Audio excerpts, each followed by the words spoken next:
So about a year ago, I got my first camera on Christmas. It was the Nikon D3300, and I've gotten really heavily invested in landscape photography since then, and I occasionally do some wildlife photography as well.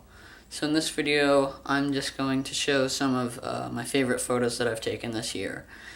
A few of them are wildlife photos, and a few of them are landscape photos. I'll start with the first one. So this one was actually kind of recent. It was during this year's supermoon, and I was at a metro park just doing some photography, and my dad and I were driving back from the metro park, and we saw this, and we were along the river, so we decided to stop. We got out. Luckily, I had my 300mm lens on me, so I zoomed in really far and kind of took this really simple shot. I think it has really nice lighting. It's pretty grainy, but I still like it a lot. I think it's a nice photo. I did some other supermoon photos, but I don't think they turned out quite this well. So my next photo I took in Mexico this summer. I was there kind of on a mission group, and this photo, the sky was kind of opening up. There was a really big storm that came over, and then the sky opened up over these mountains, and the sun popped through and kind of illuminated everything. So it was a nice golden kind of light. It was kind of handheld, so I don't think the photo is very high quality, but it's still a nice photo, just kind of documenting what happened.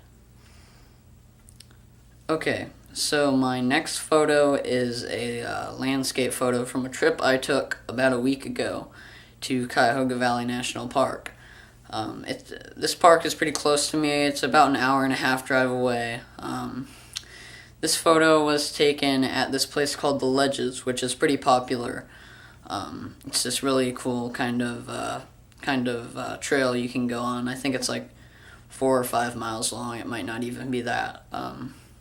But it's a pretty nice hike, and at the end of it, there's this pretty decent overlook that looks over the valley, and you can see for about 10 miles or so. And it was really overcast, and the sky kind of opened up and kind of revealed this really nice sort of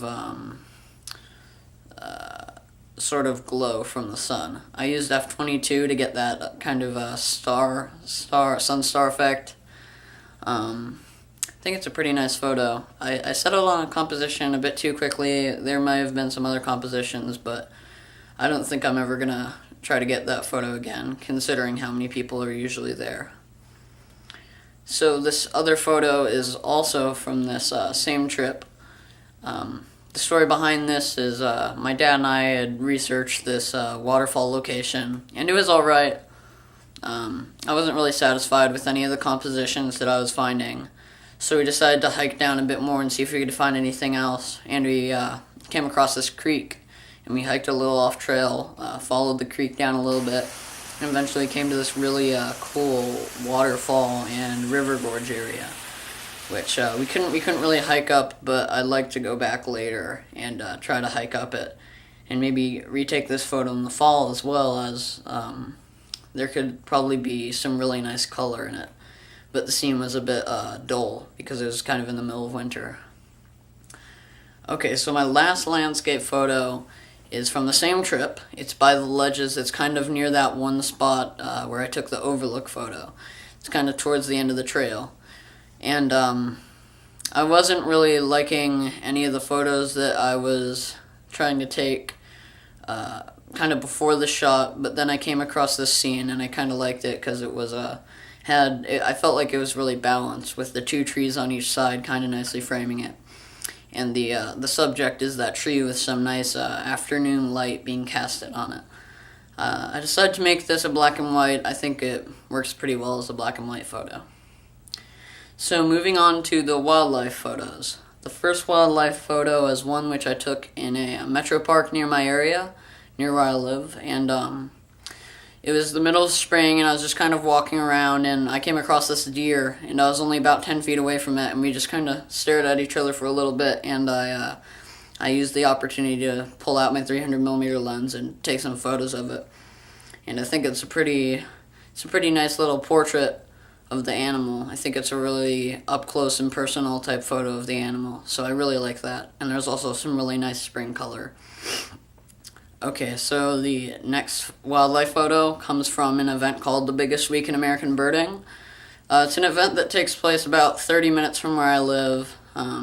It's a really nice birding event. Basically, all these Southern American warblers will come up.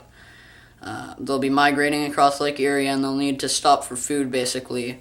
And there's this really nice boardwalk location called McGee Marsh where you can see lots of them. So this photo was taken kind of towards the end of the week, and I call the photo Puffy Parula.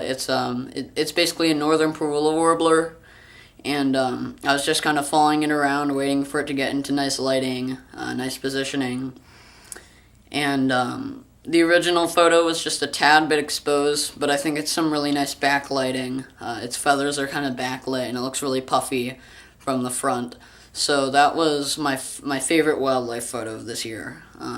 It even won a local contest. My next photo comes out of the same event.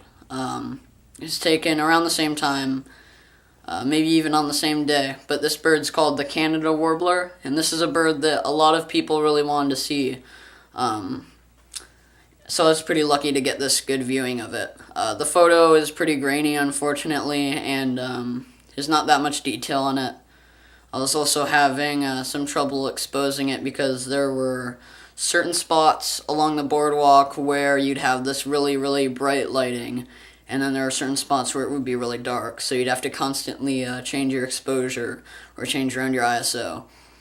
But I was able to get a pretty decent view of it, and this is one of the photos I snapped. I think what really makes the photo nice is the spider that the bird has in its mouth. So those are my favorite landscape photos of 2016. I'd have to say, if I had to choose my absolute favorite best photos, some of these I probably wouldn't choose. I'd probably choose around 3 or 4 of them. But these are the ones that I think were the prettiest landscape photos that I took this year. So if you have any constructive criticism or comments about the photos, please leave it in the comments below.